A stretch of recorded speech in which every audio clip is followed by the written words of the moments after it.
capítulo de nuestro curso Aplicación de Business Intelligence. Soy el profesor Gerardo Cerda Neumann y en esta segunda unidad temática te explicaré cómo hacer un diseño de un Data Warehouse. Veamos cómo podemos hacer esto. Antes de continuar, recordemos que nos estamos basando en el libro Inteligencia de Negocios y Analítica de Datos. En el capítulo 1, o lo podemos llamar unidad 1, cuyo link está en la descripción de este video, puedes ver los conceptos básicos iniciales para que puedas entender el vocabulario y los conceptos asociados a inteligencia de negocios. Solamente vamos a recordar que inteligencia de negocios o business intelligence, que es lo mismo, se enfoca en el nivel medio alto de la pirámide organizacional. Aquí estamos hablando de cómo entregarle información analítica, o sea, de entendimiento a los cargos que toman decisiones a nivel al menos táctico y sobre todo estratégico. También recordar este resumen gráfico que nos regaló el autor del libro, Luis Joyanes Aguilar, donde se listan los más probables fuentes de datos, el proceso de ETL, que es cuando tomamos los datos, o sea, los extraemos, extract, la E de ETL, los transformamos, transform, la T de ETL. ¿Por qué lo transformamos? Porque lo más probable es que el formato no sea exactamente el que necesitamos. Típico ejemplo son las fechas, códigos, root y otros datos específicos. Y load o carga.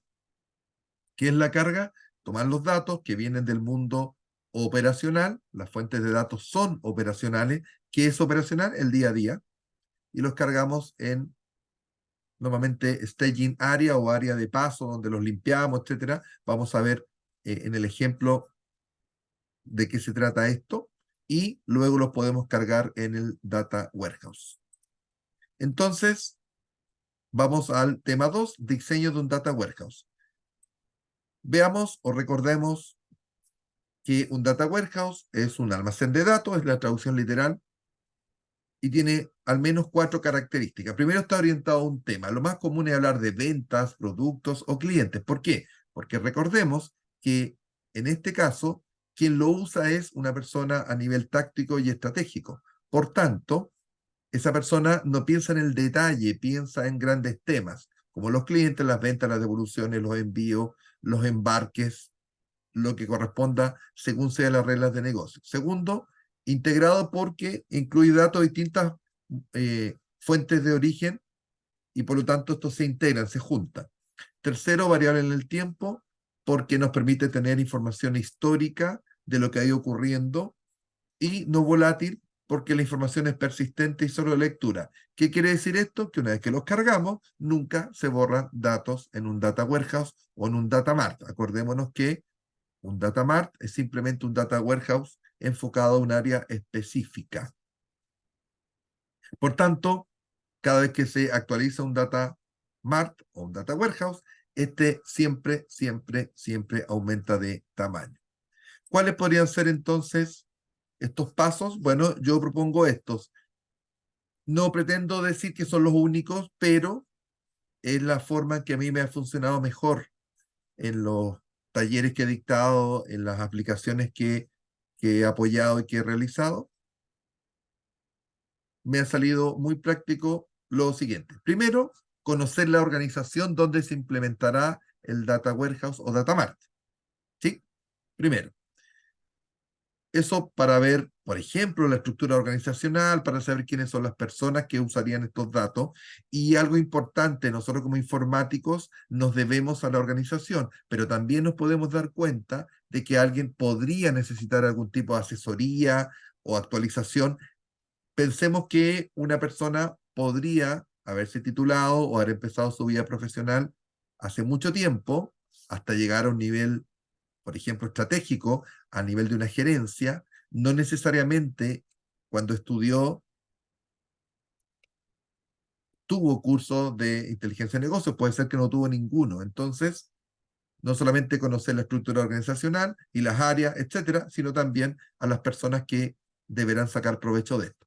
Segundo, conocer las reglas de negocio. Esto es fundamental y yo insisto mucho en mis capacitaciones. Si yo no entiendo las reglas de negocio, no entiendo nada, digamos, así de simple. ¿Qué son las reglas de negocio? Es la lógica que tiene la organización a la cual estamos apoyando o en la cual trabajamos. Por ejemplo, cómo se hacen las ventas, los despachos, los pagos de impuestos, etcétera. Nosotros debemos entenderlo. ¿Debemos entender la organización completa? Sí, debiéramos llegar a entender la organización completa. En este caso, tenemos que enfocarnos en las reglas de negocio del área o áreas donde vamos a trabajar con el Data Warehouse o Data Mart y donde vamos a sacar los datos. Eso nos va a permitir, por ejemplo, detectar datos incorrectos. Tercero, identificar el requerimiento principal de uso de datos. ¿Para qué se va a ocupar esto? Para enfocarnos en las ventas, en las devoluciones, en los envíos, ¿en qué? Cuarto, realizar un diagrama de contexto del proceso, en qué parte está, en qué área participa. A eso me refiero con diagrama de contexto. Hay autores que recomiendan, y me parece un buen consejo, trabajar con los diagramas de flujo de datos, donde podemos poner una burbuja que representa un proceso o un área, y flechas que entran indican los datos que llegan y flechas que salen indican los datos que este proceso entrega. Eso podría ser un buen punto de partida. Debemos entender, por cierto, el modelo de datos. El diagrama, podría ser un diagrama entidad-relación, lo más típico. No necesariamente los datos que se van a cargar vienen de base de datos relacionales, es decir, base de datos que usan tablas, pero lo más común, porque la gran mayoría de los datos están operacionales, los que más se usan están en tablas.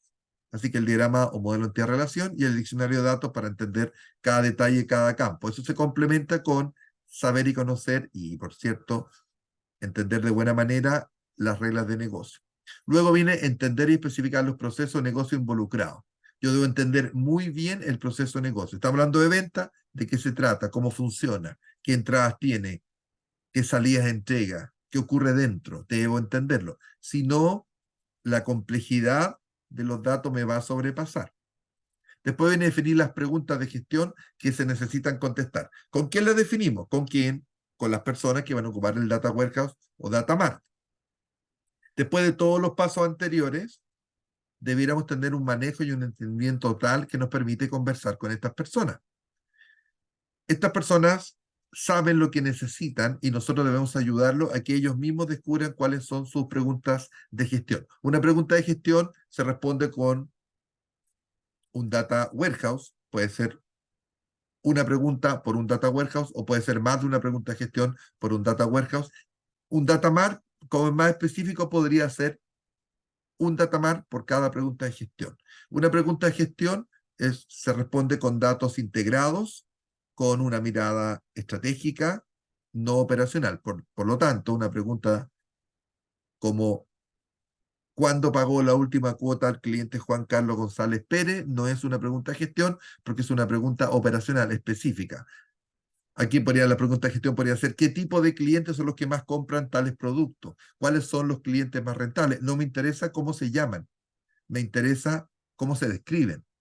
Porque si descubrimos un patrón de comportamiento, por ejemplo, de que los clientes de tal zona compran más tales y cuales productos, entonces podemos hacer campañas para vender más de esos productos o podría ser al contrario, detectar en qué zonas se venden poco tal y cuales productos y enfocarnos para aumentar la venta en esos lugares. Esa es una pregunta de gestión. Después viene identificar los datos involucrados para contestar las preguntas, obviamente. ¿Podría una pregunta de gestión involucrar datos que no tenemos? Sí, podría suceder. Y por lo tanto tenemos que ver de dónde los sacamos o simplemente no podemos contestar la pregunta de gestión. Por eso debemos conocer bien el diccionario de datos, el modelo de datos, porque si el cliente, por ejemplo, dice algo que tiene que ver con la fecha de nacimiento, o las generaciones de los clientes, o la edad de los clientes, y nosotros no tenemos esos datos, entonces lo primero que hay que decir es que no tenemos esos datos. Ahora, en estos tiempos, conseguir la fecha de nacimiento es bastante sencillo. Si tenemos los root, debería ser un proceso eh, relativamente trivial, pero hay que decir claramente o darse cuenta al menos de que esos datos no los tenemos. Entonces debemos saber los datos involucrados para darnos cuenta si podemos contestar las preguntas o no. Luego la tabla la o las tablas de hechos. Un data warehouse o data mart tiene al menos una tabla de hechos. Por ejemplo, venta, la más típica. Pero podrían ser varias. Un data warehouse, data mart con una sola tabla de hechos se llama, o es un modelo estrella, y si tiene más de una, se llama constelación. Hay que ver cuáles son los hechos aquí más importantes. ¿A partir de qué? De la pregunta de gestión. ¿Se fijan? La pregunta de gestión es como el punto específico. Luego, en las tablas de dimensiones. En general, si hemos entendido bien la pregunta de gestión, si tenemos los datos y especificamos de manera correcta la tabla de hecho, las dimensiones empiezan a ser relativamente sencillas. Acordémonos que el modelo de datos de un data mart o data warehouse tiene pocas tablas. 10 tablas no es lo más común, podría ser, pero no mucho más. Vamos a ver en el ejemplo que les voy a mostrar los datos de una base de datos operacional para que vean la diferencia en cantidad de tablas.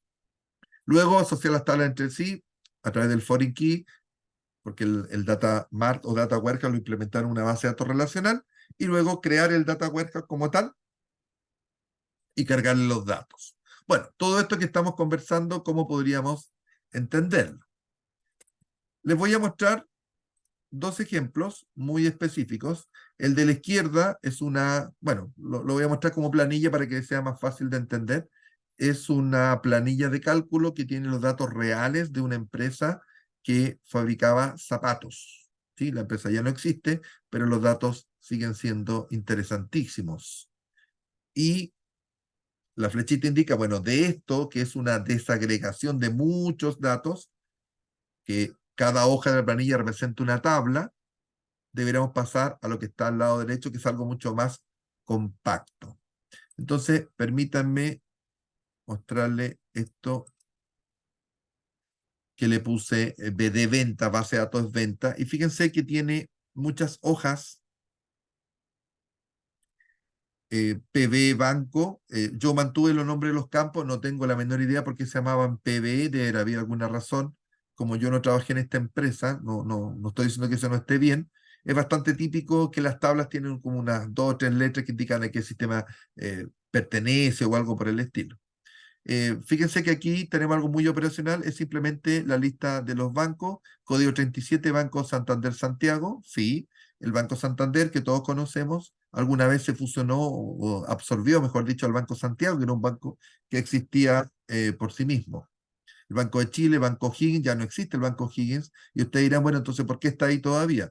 Por un montón de razones. En primer lugar, porque un registro más en una tabla que tienen los bancos, se imagina, ¿cuántos registros tendrá esto? Veamos acá.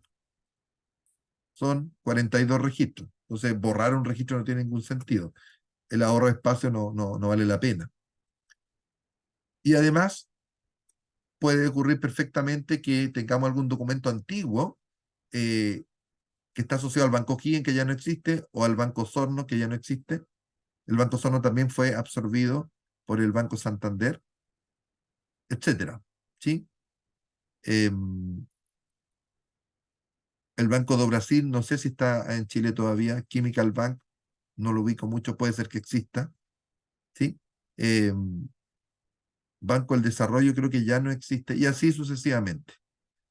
Pero no importa, primero porque la cantidad de registros no hace mayor diferencia, y segundo lugar, porque es probable que haya datos asociados a estos registros antiguos. Entonces, si empezamos a mirar, fíjense, boletas, aquí ya tenemos una buena cantidad de boletas, ahí están los RUT de los clientes, y empezamos con consulta del tipo, ¿por qué hay un cliente 6 rayas acá? Probablemente porque es una boleta que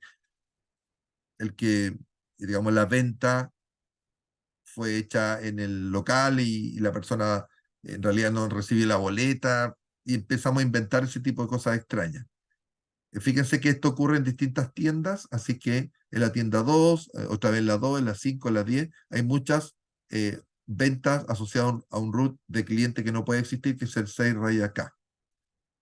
Aquí habría que conocer las reglas de negocio y habría que tomar una decisión si tiene sentido sumar, incluir, agrupar las ventas registradas con el o al cliente 6 raya K. Repito, podría ser un acuerdo interno de la organización, probablemente lo es, que indica que son clientes que no recibieron boleta. Entonces, ahí habría que analizar si tiene o no tiene sentido. Fíjense acá, además, acá, para enredar más las cosas, esta venta ocurrió en la tienda 12, ¿sí? Con un folio tanto, en una fecha, tiene cantidad 0 y monto 1, o sea, no tiene ningún sentido. Algo típico también que ocurre es que, si se fijan acá, descuento, porcentaje de descuento casi no se usa, monto de descuento casi no se usa. Sin embargo, se van acumulando muchos registros con ningún descuento. ¿Sí? Entonces ahí tenemos que tomar decisiones. No tiene ningún sentido eh, incluir en el data mart o en el data warehouse datos que hablen de descuentos si prácticamente no se aplicó. Bueno, ahí habría que evaluar.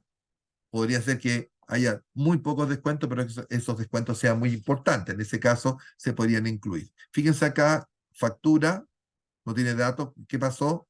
No lo sé, así venía la tabla. Habría que ver. No es raro que se creen tablas que no tengan registro, sobre todo en la base de datos operacionales. Recordemos que eso es lo que estamos viendo. De acá tenemos que sacar los datos para nuestro datamart o data warehouse. Aquí están las distintas cajas, las tiendas. Aquí están los pagos con cheques. Estos son datos relativamente antiguos, así que había mucho pago con cheque. Aquí están los clientes por tienda. Estos, Ruth, eh, deberán ser reales, por lo tanto oculté los nombres, pero es interesante esto. Incluso estaba separado por apellido paterno, materno, así se hablaba antes, ahora habla de apellido 1, apellido 2, porque se pueden intercambiar, como ustedes deben saber, hay una ley al respecto. Y el nombre, se entiende el nombre Juan Carlos, apellido Pérez, segundo apellido González. Sin embargo, había campos de nombres que tenía el nombre y los apellidos. Claramente eso es un error. Ese tipo de situaciones que a ojos vistos, o sea, un ser humano que lo mira, lo entiende perfectamente, hay que revisar la calidad de los datos, darse cuenta que hay ese tipo de errores y en el proceso de ETL hay que limpiarlo. Ahora, ya dijimos que no debiéramos cargar nombres de cliente, no habría que ver la pregunta de gestión, pero en general no debiéramos hacerlo. Sin embargo, más allá de eso, limpiar los datos operacionales también es algo interesante. Quita el detalle de la boleta. Fíjense que hay cantidades con -1, precio unitario menos 41.800. ¿Qué será eso? Habría que averiguar, regla de negocio. Así se registran, por ejemplo, estoy inventando, aunque lo más probable que sea eso, una compra anulada. Si se fijan, hay un folio que se repite, el precio unitario era 41.800, después hay otro que tiene el mismo monto pero es negativo, entonces al hacer un proceso contable queda en cero. ¿Es correcto eso? Habría que ver. No pocas veces los usuarios de sistemas operativos, o perdón, operacionales, como está representado estos datos o representan estos datos, se le ocurren hacer cosas ingeniosas. Oye, registré la venta, registré una venta en negativo, ¿se puede? Sí, dale. A lo mejor el que diseñó el sistema lo hizo a propósito así, o a lo mejor no se dio cuenta que se podían ingresar ventas con precios unitarios negativos. Entonces, ahí habría que darse cuenta, por ejemplo, en un proceso de ETL, que hay datos que efectivamente son incorrectos, habría que ir a la causa raíz y corregirlos. E incluso se podría hacer un proceso de limpiar, corregir esos datos antiguos que podrían tener mucho tiempo, que son incorrectos. O puede ser que la regla de negocio permita lo que estamos conversando, poner un precio unitario de menos 41.800. Habría que verlo. Por eso es que debemos entender bien la regla de negocio.